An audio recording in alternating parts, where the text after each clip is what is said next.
Olá, amigos! Eu sou o pastor Rafael Lemos, do SEI de Cabo Frio, e o desejo do nosso coração é que essa mensagem mude a história da sua vida, que ela possa ressignificar o seu passado, que ela possa definir projetos de Deus para a sua vida. Por isso, seja edificado por ela, compartilhe com o máximo de pessoas possível e que Deus possa mudar a história da sua vida e da sua família para a glória de Deus. Deus abençoe você. Abra a sua Bíblia no livro de Marcos, segundo escreveu Marcos, no capítulo 5. Marcos, no capítulo 5, você que está em casa, também pode acompanhar aí esse texto. É uma passagem muito conhecida, mas eu confesso que já li a Bíblia algumas vezes. E ao ler a Bíblia algumas vezes, algumas passagens, alguns textos, eles acabam se tornando muito familiares, inclusive alguns versículos, de tanto que a gente lê. Esse texto aqui é um texto que eu gosto muito, já preguei algumas vezes nesse texto aqui. Mas eu confesso que hoje, ao meditar, já vinha durante a semana pensando nesse texto, e hoje ao me debruçar, sabe, Sidney, sobre ele, eu percebi algo que eu nunca havia percebido. Eu olhei para esse texto e eu vi algo que eu nunca ouvi ninguém falar sobre o que eu percebi. E por isso a Bíblia, ela é tão poderosa. Porque ela é viva e ela se renova. Diz assim a palavra do Senhor no Evangelho de Marcos, no capítulo 5, a partir do verso 21. Tendo Jesus voltado de barco para outra margem, uma grande multidão se reuniu ao seu redor, enquanto ele estava à beira do mar. Então chegou ali um dos dirigentes da sinagoga, chamado Jairo. Vendo Jesus, prostrou-se aos seus pés. Ele implorou insistentemente: minha filha está morrendo. Vem, por favor, e impõe as mãos sobre ela, para que ela seja curada e viva. Jesus foi com ele. Uma grande multidão o seguia e o comprimia. E estava ali certa mulher. Repita comigo: certa mulher. Estava ali certa mulher, repita, que havia 12 anos e vinha sofrendo de uma hemorragia. Ela padecera muito sobre o cuidado de vários médicos e gastara tudo o que tinha, mas em vez de melhorar, só piorava. Quando ouviu falar de Jesus, chegou por trás dele no meio da multidão e o tocou em seu manto, porque pensava, repita comigo, porque pensava: se eu tão somente tocar em seu manto, ficarei curada. Imediatamente cessou sua hemorragia e ela sentiu em seu corpo que estava livre do sofrimento. No mesmo instante, Jesus percebeu que dele havia saído o poder, virou-se para a multidão e perguntou: quem tocou em meu manto? Responderam os seus discípulos: vês a multidão aglomerada ao teu redor e ainda perguntas: quem tocou em mim? Mas Jesus continuou olhando ao seu redor para ver quem tinha feito aquilo. Então a mulher, sabendo que tinha acontecido, aproximou-se, prostrou aos seus pés e temendo de medo, repita comigo, e temendo de medo, contou-lhe, aleluia, toda a verdade. Então ele lhe disse: filha, repita comigo, filha, por favor, filha, a tua fé te salvou. Vamos orar. Pai, essa é a tua palavra e eu te peço que em graça, uma vez mais, o Senhor fale conosco aqui. O Senhor tenha liberdade nas nossas mentes e nos nossos corações. O desejo do nosso coração é receber a porção que o Senhor tem separado para nós. Eu sei, Pai, que o Senhor tem algo especial para cada um dos que estão aqui e também aqueles que estão em casa. Por isso eu peço que o teu Espírito Santo tenha liberdade para falar, para fazer e para realizar o impossível nas nossas vidas. É assim que oramos, com fé, em nome de Jesus. O tema da mensagem de hoje é hora de enfrentar gigantes. Muitos são os gigantes que eu e você enfrentamos nesse ano de 2020. Mas a verdade é que além dos gigantes que existem do lado de fora, no trabalho, na família, no cotidiano, na igreja, Existem gigantes que são muito maiores e que às vezes nos provocam muito mais dor e paralisia, que estão do lado de dentro. A verdade é que os maiores gigantes e os gigantes que tendem a nos paralisar são aqueles que estão dentro de nós. São aqueles que são criados por nós. São aqueles que acabam se tornando uma espécie de limitador. São aqueles que nos reduzem àquilo que acreditamos ser. E a Bíblia fala que essa mulher, esse texto aqui que eu disse, que eu tive uma revelação que eu nunca havia tido, que essa mulher, ela ouve falar de Jesus, ela não conhecia Jesus. Repita, ela não conhecia Jesus. Ela não conhecia. Ela apenas ouvia histórias sobre o Messias. Ela se encontrava há 12 anos enferma, uma enfermidade, uma espécie de hemorragia, uma espécie de doença ginecológica. Ela era adoecida de um fluxo de sangue contínuo. E segundo a lei lá em Levítico, alguém que estivesse numa condição como essa era considerada impura. Não poderia tocar, não poderia chegar perto de ninguém, não poderia estar em público com ninguém, porque onde quer que tocasse, se tornaria impuro. Onde quer que sentasse, se tornaria impuro. Então, essa mulher, ela, ao ouvir falar, ela vai em direção a Jesus. Jesus, ele se encontrava em Gadara, uma das 10 cidades chamadas Decápolis, do outro lado do mar da Galileia. Tudo o que foi narrado aqui aconteceu em Cafarnaum, do lado de cá do mar da Galileia, especificamente ali no porto de Cafarnaum. Jesus estava em Gadara e libertou aquele homem que se encontrava endemoniado nos sepulcros. Após libertar aquele homem, Jesus atravessa o mar da Galileia em direção a Cafarnaum. Jesus, nessa época, morava em Cafarnaum, especificamente numa aldeia na casa da sogra de Pedro. E ao chegar no porto de Cafarnaum, a Bíblia diz que uma multidão já aguardava por Jesus. Por quê? Porque a multidão já sabia que onde Jesus estava, milagres, pães e maravilhas aconteciam. O texto que eu li diz que a mulher, ela já estava ali. Ela já estava. Ela não chegou ali, ela estava ali. E ao estar ali, acredito eu quero conjecturar, que ela pensou, desejou ter um momento à parte com Jesus, porque ela era impura. Ela pensou no seu espírito, se eu tiver pelo menos 2 minutos com ele, contar a minha história, ele pode realizar um milagre na minha vida, porque ela havia ouvido falar de milagres e maravilhas que Jesus já havia feito. Então tudo que ela queria era 5 minutos, 2 minutos à parte com Jesus. Só que quando ela chegou em Cafarnaum, ela viu uma grande multidão que estava esperando por Jesus, e isso era impossível para ela. E de repente Jesus desembarca da embarcação e uma grande multidão começa a se aglomerar em volta de Jesus. E Jesus, ele segue em direção à casa da sogra de Pedro, andando, e a multidão apertando, até que de repente Jairo, o chefe da sinagoga, que ficava a aproximadamente 200 metros da casa de Pedro, eu estive lá, bem perto. Ele vem em direção a Jesus e a multidão abre caminho para Jairo, afinal ele era uma liderança importante lá em Cafarnaum. Ele era o líder da sinagoga, ele era uma autoridade judaica. E a multidão então abre caminho para que Jairo chegue até Jesus. E quando ele chega diante de Jesus, o texto diz que ele se prostra diante de Jesus, ele chama Jesus de mestre e ele roga, ele pede, ele implora para que Jesus vá à sua casa, porque a sua filha de 12 anos, curiosamente a mesma idade que essa mulher, se encontrava enferma. A sua filha de 12 anos estava terrivelmente doente. Observe, todas as vezes que eu preguei nessa mensagem, todas as vezes que eu já ouvi algum sermão sobre essa mensagem, as pessoas sempre vão levar essa mensagem para a ideia de que essa mulher do fluxo de sangue, ela entrou na frente de Jairo e roubou a cena.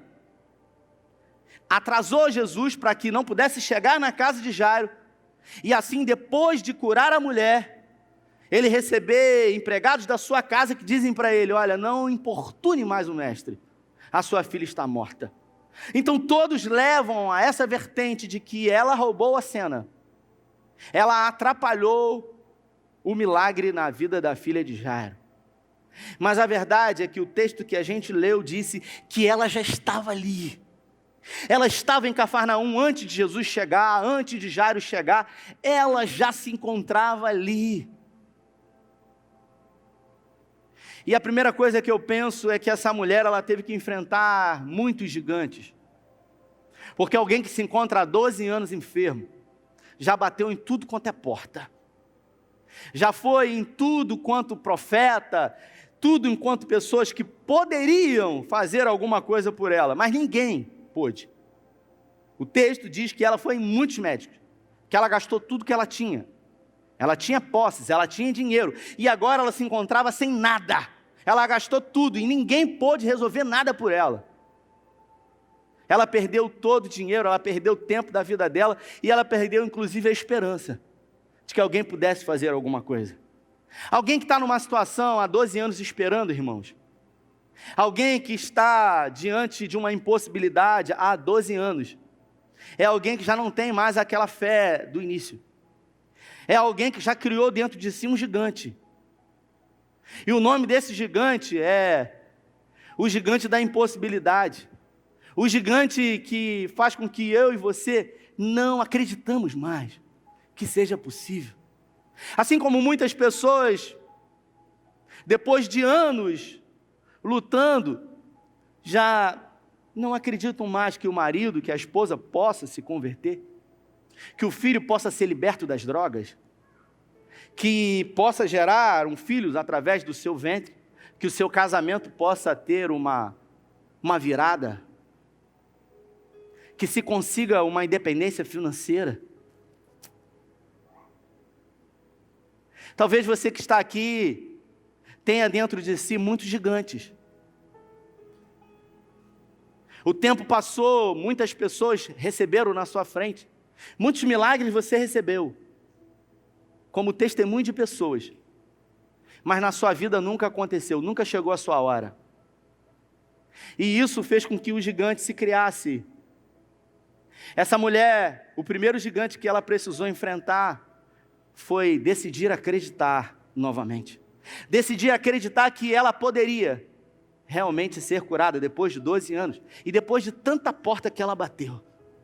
E ela resolveu vencer esse gigante. Ela saiu da aldeia onde ela morava e ela foi ao encontro de Jesus. Só que chegou lá e viu uma grande multidão. Talvez ela achou que poderia ter um tempo, como eu disse, com Jesus, mas ela viu que era impossível. E agora? Além de não ter um tempo a sós com Jesus, ela vê Jairo levando Jesus para sua casa e passando na sua frente. Eu pergunto para você, se essa mulher tivesse mandado um recado para Jesus, pedindo para que Jesus fosse até a casa dela, porque ela estava há 12 anos com um fluxo de sangue, Jesus iria na casa dela, sim ou não? Sim ou não? Sim ou não, gente? Iria. Porque Jesus não faz acepção de pessoas, Jesus iria. Por que ela não mandou um recado para Jesus? Por que ela decidiu ir? Já parou para pensar nisso? Ela não mandou um recado porque ela tinha uma visão de si mesma. Ela se enxergava e provavelmente ela achava, como é que eu vou mandar um recado para ele? Quem sou eu? Eu sou uma impura. Eu sou uma mulher amaldiçoada por Deus, porque a sociedade dizia isso. Eu sou uma rejeitada, sequer eu tenho nome. Se você lê o Evangelho de Mateus, o Evangelho de Marcos e o Evangelho de Lucas, os Evangelhos sinóticos, esses três narram esse milagre. E eles dão muito mais ênfase a Jairo, que era o líder da sinagoga. Essa mulher não tem nem nome. Quem é? Uma mulher com fluxo de sangue. E os três evangelhos narram que Jairo chegou e no meio do caminho a mulher entrou, mas ela já estava ali. Na verdade, ela estava ali primeiro, ela desejou isso antes. E ela rompeu, ela decidiu enfrentar esse primeiro gigante. E ela foi.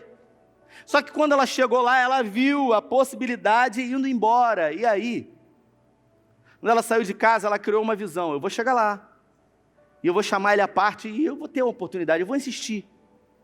Só que ao chegar lá, ela viu que isso não era possível. E ela viu Jesus indo em direção à casa de Jairo com ele. E aí ela resolveu, ela decidiu ter uma outra visão. Ela disse para si mesma, se eu tão somente tocar, eu serei curada. Você lembra que eu disse que tudo começa a partir de uma visão? Em 1 Coríntios, Paulo diz: cri e por isso falei. Se tudo começa a partir de uma visão, ela decidiu crer. E por isso ela foi em direção a Jesus e ela tocou no talite, na orla, na franja das suas vestes. E a Bíblia fala que ao tocar, imediatamente o fluxo de sangue cessou. E ela percebeu isso. E não foi só ela que percebeu, foi Jesus também que percebeu que dele havia saído virtude.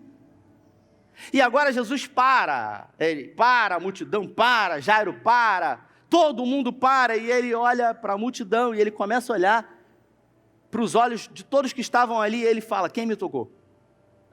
O Evangelho de Lucas diz que Pedro, sempre Pedro, levanta e fala: como assim, mestre? A multidão te aperta e tu dizes: quem me tocou? Ele falou: de mim saiu poder, de mim saiu virtude. E agora Jesus resolve não se mexer, Jesus resolve não andar enquanto a pessoa que tocou nele se revele. Aquela mulher precisou enfrentar o segundo gigante, que era se expor publicamente. Porque tudo que ela havia decidido fazer era no anonimato. Agora Jesus para e Jesus começa a olhar e perguntar, e é como se Jesus dissesse: não vou sair daqui enquanto a pessoa que me tocou não se revelar. E ao olhar para a situação e se sentir muito constrangida, ela não vê outra alternativa e ela decide enfrentar mais um grande gigante, que era de se expor.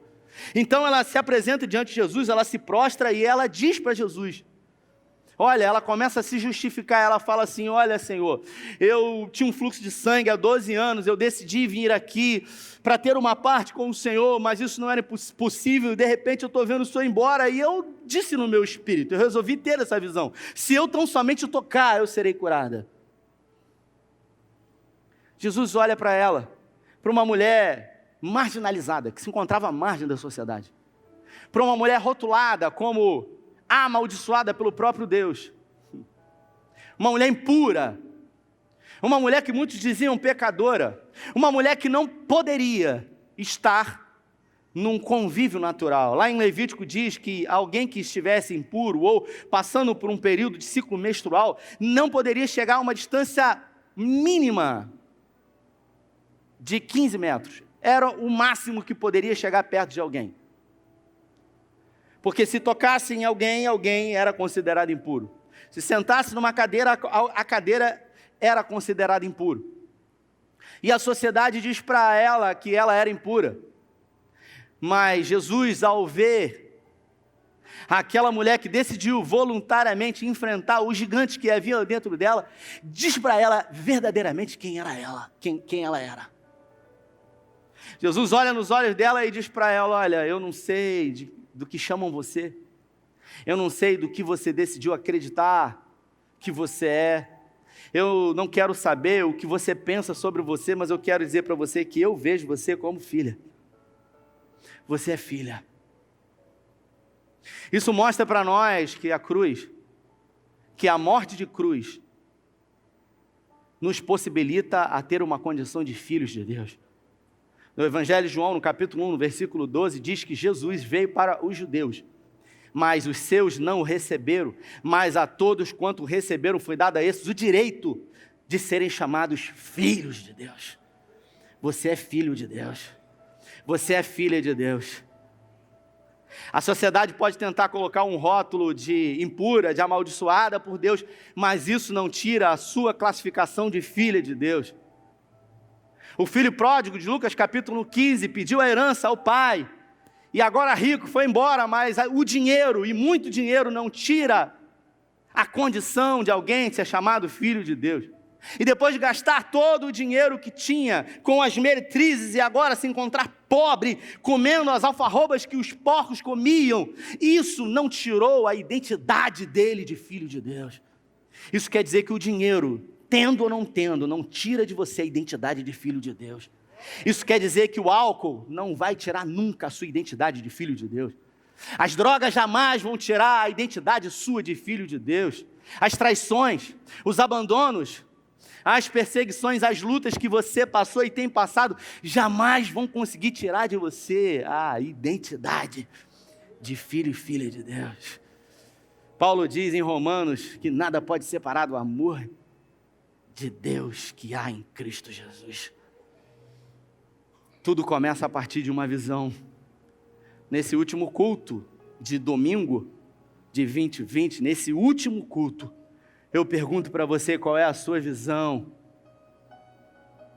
para 21. Essa semana eu estava aqui na igreja e nós temos uma escola de música aqui na igreja com quase 80 alunos e as salas estavam tendo os momentos de confraternização e eu resolvi entrar em uma das salas. O Gabriel, líder do Ministério de Música, estava lá se confraternizando com alguns alunos que estavam tocando violino. E ali, uma das irmãs que estava tocando violino chegou para mim e falou: pastor, eu estou querendo conversar contigo. E eu disse: quando? Vamos marcar? Ela falou: agora. Eu falei: mas agora? Agora? Ela falou: é agora. Eu falei: caramba, eu tenho uma reunião. Ela disse: eu espero. Sabe gente que cerca e não tem jeito? Sabe gente que não quer ouvir desculpa? Sabe gente que está disposto a qualquer coisa, assim como essa mulher aqui? Que se no meio do caminho teve um contratempo, ela se sobrepôs ao contratempo. Ela chegou para mim e falou: eu espero. Eu falei: eu tenho uma reunião com o Gabriel, não tem problema, eu não tenho pressa, ela disse. Eu falei: ótimo. Eu me reuni com o Gabriel na cafeteria e depois eu chamei: pode sentar, minha irmã. Ela é uma jovem que tive a felicidade de ganhar para Jesus no ano passado, aqui numa quinta-feira, ela e o esposo dela. Casei esses dois, o casal, eles foram batizados, passaram pelas águas, fizeram as aulas dos rudimentos primeiros da fé, e hoje são novos convertidos? Sim, estão aí no meio da igreja. Em algum momento ela decidiu no seu coração servir ao Senhor com os dons e com os talentos que Deus havia dado para ela. Ela disse: eu quero servir. Sabe aquela coisa da paixão do novo convertido, de querer fazer? Ela falou: eu quero. Eu amo criança, eu quero entrar no ministério de criança, no Say Kids. E ela entrou. E a pandemia veio. E as crianças não puderam vir à igreja. Você não pôde vir à igreja, mas mesmo através de uma dinâmica distante, ela resolveu, por estar apaixonada por aquele Deus que havia amado ela primeiro, ela resolveu fazer alguma coisa para o Senhor. Servindo aqui no Say Kids, ela resolveu. Ela disse no seu espírito, na sua alma: se eu fizer uma dinâmica para essas crianças, se eu elaborar aqui uma dinâmica para que, através dessa dinâmica, as crianças possam aprender. O objetivo dela, escute, era que as crianças recebessem, que as crianças fossem despertadas para buscar mais o Senhor. E ela então começou a escrever uma espécie de dinâmica, um joguinho, onde as crianças iriam jogar e iriam ser despertadas a buscar a palavra, a se relacionar com o Senhor. E ela começou a escrever, e quanto mais ela escrevia, mais o Senhor dava, até que, depois de tudo escrito, ela falou: caramba, ficou incrível. Se pudesse ter alguém que fizesse uma maquete, um joguinho, para que as crianças aqui do Say Kids pudessem jogar esse joguinho aqui que eu desenvolvi. Sabe, Caleb, a motivação dela sempre foi o Senhor. Por isso Davi disse: agrada-te do Senhor e Ele satisfará os desejos do teu coração. Existem pessoas que vivem correndo atrás do dinheiro. Existem pessoas que trabalham pelo dinheiro e a Bíblia diz que quem ama o dinheiro nunca se fartará dele. Em Jeremias, o profeta declara que Deus ama. E Deus ama pessoas, Deus não ama coisas. Ela resolveu então ir para a internet, para o Google, e mandar uma mensagem para alguma empresa que pudesse fazer um joguinho para que fosse jogado aqui, não sei, aqui com as crianças. E ela pegou o computador e ela mandou um e-mail para uma empresa. E quando o e-mail chegou na empresa e eles leram o e-mail, a primeira coisa que eles fizeram foi ligar para ela. E eles falaram para ela: tudo bem, como é que é seu nome e tal? Então, quantos jogos você já tem? É uma empresa famosa. É uma empresa que já produziu muitos jogos de tabuleiro para o mercado aí. Ela nem acreditou quando eles ligaram para ela e eles disseram para ela: olha, esse jogo já está pronto. E não existe nenhum jogo como esse no mercado. Nós estamos dispostos a fechar com você uma parceria para lançar esse jogo. E as conversas foram avançadas, e quanto mais eles conversavam, mais ela se surpreendia, até o ponto que eles falaram: a gente tem se reunido aqui, a gente quer também traduzir esse jogo para o inglês. Pergunto para você, Caleb, que nasceu na igreja. Você não nasceu dentro da igreja, provavelmente no hospital, mas você foi criado dentro da igreja. Você, em alguma loja evangélica, alguma livraria, conhece algum jogo de tabuleiro? Eu nunca vi. E o jogo que Deus deu para ela, Deus deu o nome, Deus deu a forma como se joga. Eu não vou aqui tomar muito o seu tempo, mas vou dizer para você apenas basicamente como funciona o jogo. O jogo funciona o seguinte: você começa sendo escravo no jogo, todos são escravos. E para você ser liberto, você tem que aceitar Jesus. E quando você recebe Jesus, você é liberto, você é livre. E ao ser livre agora, para você cumprir a sua caminhada aqui na terra existencial, você precisa de talentos, e para você receber esses talentos, essas habilidades, você precisa receber o Espírito Santo. E ao receber o Espírito Santo, é um jogo que muitas pessoas vão poder jogar simultaneamente, e nenhum compete com o outro, pelo contrário, você avança todas as vezes que você ajuda o outro.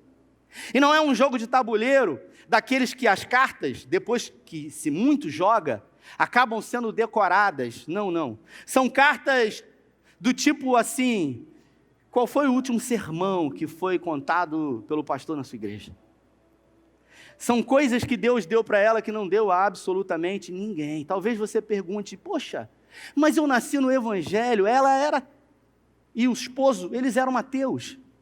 Quando tive a oportunidade de pregar o evangelho para eles, eles eram ateus e hoje são novos convertidos. E talvez você diga: poxa, eu nasci na igreja e Deus deu logo uma pessoa que acabou de chegar e eu estou aqui há tanto tempo.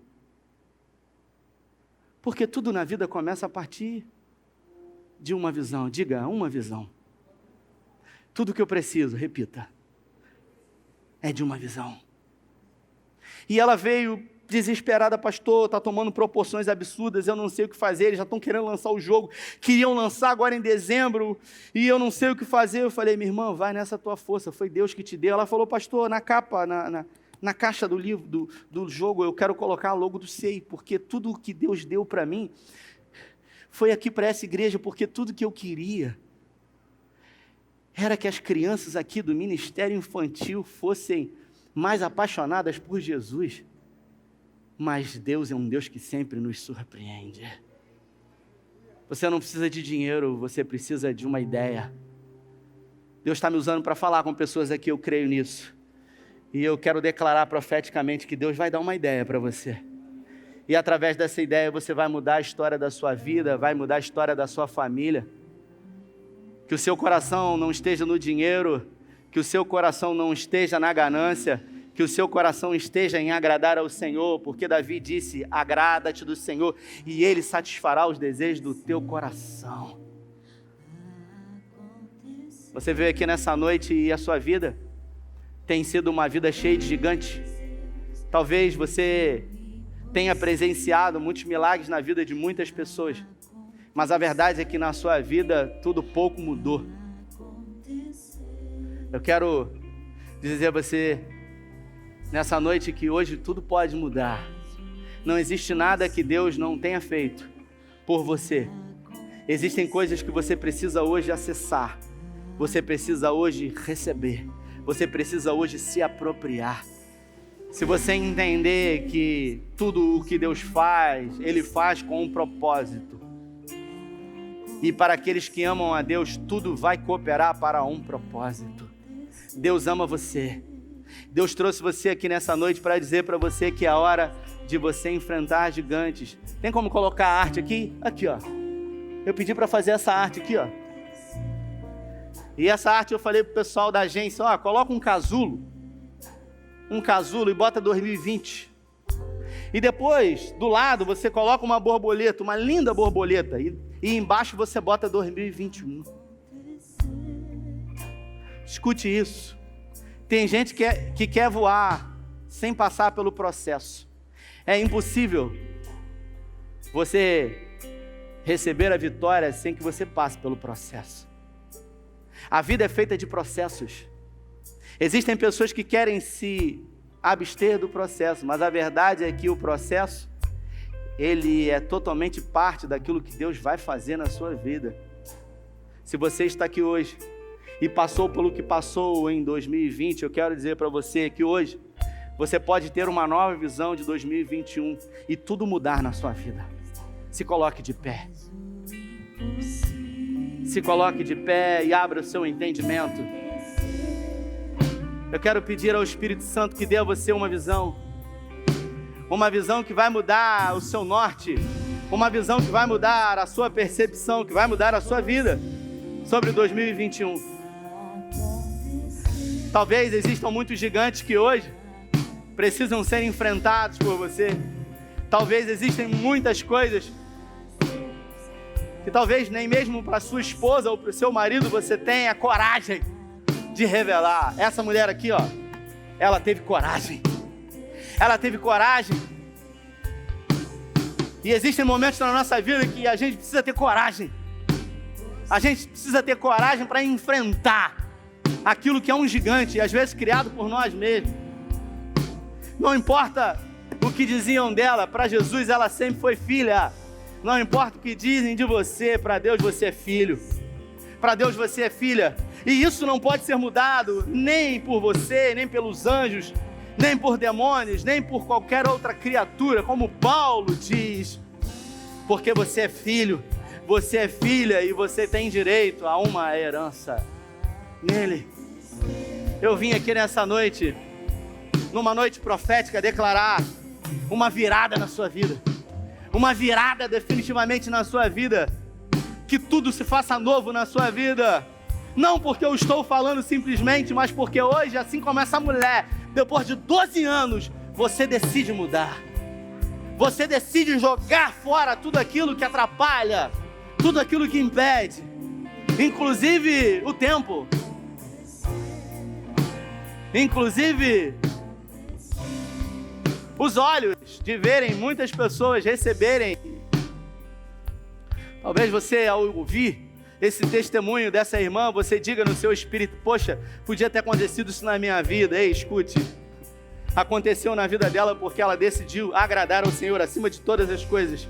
Por isso, se você hoje entender que se entrar nesse novo ano agradando o Senhor acima de todas as coisas, Ele satisfará os desejos do teu coração. Não existe impossibilidades para Deus. Levante uma de suas mãos aos céus e adore a Ele. Levante uma de suas mãos aos céus e adore ao Deus da sua vida.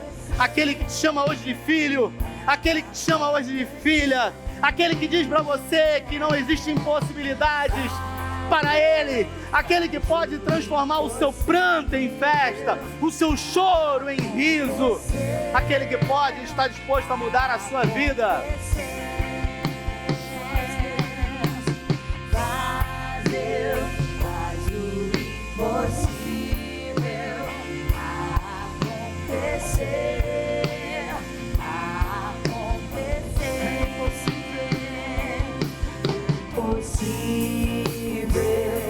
Mas Deus tudo pode resolver. É impossível, mas Deus tudo pode mudar. É impossível, mas Deus tudo pode resolver. É impossível, mas Deus tudo pode mudar. É impossível. Você não faz ideia de quantos gigantes eu precisei enfrentar para chegar até aqui hoje. Você não faz ideia na minha vida quantas foram as vezes que eu mesmo criei uma sabotagem para me derrotar, para me destruir, para me abater. Você não faz ideia de quantas foram as vezes que eu não acreditei em mim mesmo. Mesmo nos momentos em que Deus dizia que sim, em que muitas pessoas à minha volta diziam: você pode. Mas no meu espírito, a verdade é que os gigantes, eles se colocaram como muito maiores. Tudo isso porque eu tinha uma visão errada de mim mesmo. Tudo isso porque, assim como aquela mulher, eu olhava para mim mesmo e me diminuía diante daquilo que Deus tinha para mim. Só que um dia eu decidi enfrentar todos os gigantes. E eu quero, em nome de Jesus, convidar você nessa noite a enfrentar os seus gigantes, a estar disposto e disposta a enfrentar todos os gigantes que têm se colocado para impedir, para atrapalhar que o ano de 2021 seja o ano da virada do Senhor na sua vida, o ano do milagre do Senhor na sua vida, o ano da bondade e do favor de Deus na sua vida. Eu declaro em nome de Jesus, céus abertos nesse lugar. Eu declaro profeticamente agora, um tempo de milagres na sua vida. Eu declaro, se há 1, 2, 10, 15, 20 anos você não recebeu, que hoje você entende, ao ouvir a história dessa mulher, que você pode, porque pode ser impossível para você, mas para Deus tudo pode.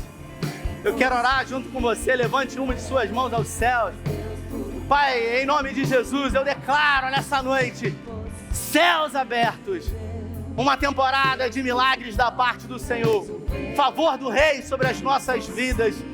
Eu declaro, Senhor, que a impossibilidade não mais será uma realidade nas nossas vidas. Pai, em nome de Jesus, nos dê uma visão, Pai, para esse novo ano, uma visão daquilo que o Senhor tem e deseja para as nossas vidas. Pai, em nome de Jesus, tira os olhos carnais e coloca olhos espirituais, assim como o profeta declarou para Geazi, que o Senhor permita com que você veja que maior são aqueles que estão conosco do que aqueles que vêm contra nós.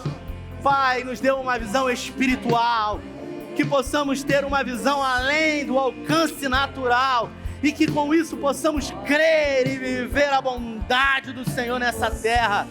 Eu creio que em 21 nós viveremos aquilo que ainda não vivemos da parte do Senhor nas nossas vidas. Eu creio, Pai, que o Senhor pode dar ideias para pessoas apaixonadas pelo Senhor aqui.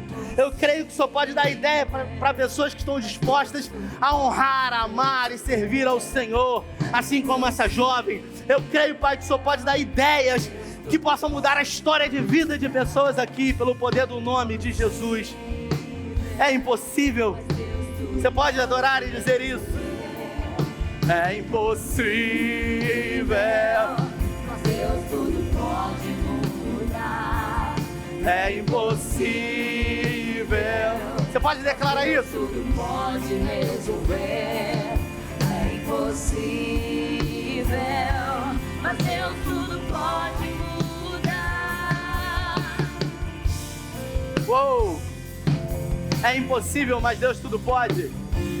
É impossível, mas não existe impossibilidade para o seu Deus. Por isso, pegue essa palavra, guarde ela no seu coração e não seja mais um agente do diabo na sua vida. Tem gente que parece que trabalha pro diabo. Tem gente que parece que tem carteira assinada no inferno, que vive jogando contra si mesmo e contra os outros. O seu nome foi escrito no livro da vida.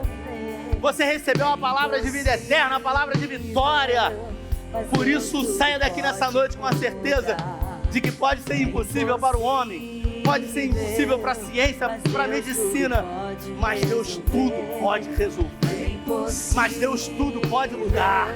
Ainda que os seus olhos digam que não, ainda que tudo diga que não, Deus pode fazer, Deus pode realizar na sua vida. Coloque uma de suas mãos no seu coração. Mas Deus tudo pode. Eu quero que você pense agora aí na impossibilidade. Eu quero que você pense agora aí no gigante. Eu quero que você pense agora aí naquilo que tem se colocado contrário. Você que está em casa, faça isso agora.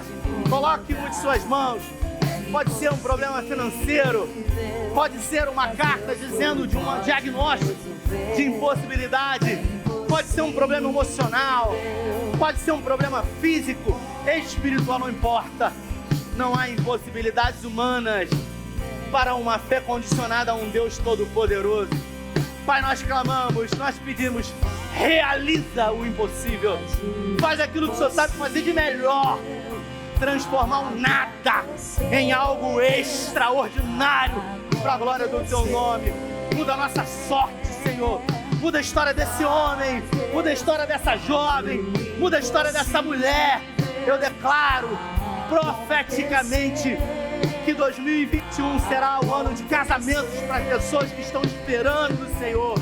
Eu declaro profeticamente que 2021 será o ano que pessoas terão filhos que estão esperando já há muito tempo. Eu declaro profeticamente que 2021 será o ano que maridos e mulheres se converterão, aceitarão o Senhor para a glória do teu nome. Eu declaro profeticamente que 21 será o ano que filhos e filhas serão libertos das drogas. Eu declaro profeticamente que 2021 será o ano da virada do Senhor, o ano do favor do Senhor, o ano da prosperidade do Senhor na vida dos teus filhos. Eu declaro o favor do Rei na vida desse homem e dessa mulher. E eu declaro em nome do Pai, eu declaro em nome do Filho, eu declaro em nome do Espírito Santo. Se você crê com toda a sua força, com todo o seu ser, é a melhor salva de palmas para o Senhor. Faz o impossível